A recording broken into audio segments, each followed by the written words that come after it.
Hi అండి. Welcome to our channel. సమ్మర్‌లో మనకి స్పెషల్ అంటే మామిడికాయ కదా! మామిడికాయతో ఎన్నో రకాలు చేసుకోవచ్చండి. ఈరోజు మన వీడియోలో మామిడికాయతో పప్పు ఎలా తయారు చేసుకోవాలో చూద్దాం. దానికోసం ముందుగా ఒక మామిడికాయ, ఒక ఆనియన్, 2 టమాటాలు, 5, 6 పచ్చిమిరపకాయలు చిన్న ముక్కలుగా కట్ చేసుకొని పక్కనుంచుకోవాలి.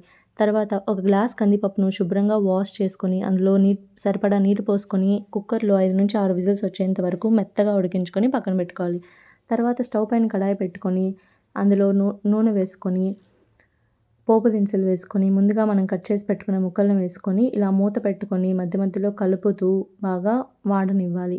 ఇలా ముక్కలు వేగిన తర్వాత మనం ఒక గ్లాసు నీళ్లు పోసుకొని మామిడికాయ ముక్కలు మెత్తబడేంత వరకు ఉడికించుకోవాలి.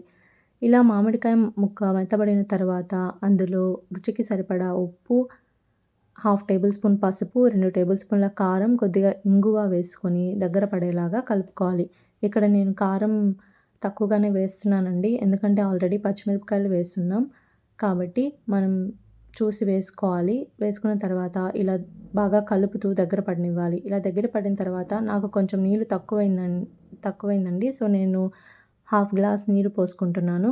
నీళ్ళు పోసుకొని మళ్ళీ బాగా కలుపుతూ మనం ముందుగా కలిపి ఉంచుకున్న పప్పును ఈ బాణంలో వేసుకొని అటు ఇటు కలుపుతూ బాగా దగ్గర పడనివ్వాలి.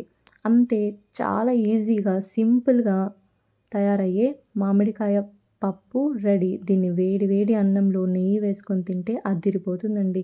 మీరు కూడా ట్రై చేసి ఎలా ఉందో మాతో షేర్ చేయండి. మీకు ఈ వీడియో నచ్చినట్లయితే లైక్ చేయండి, షేర్ చేయండి and subscribe to our channel. Thank you for watching.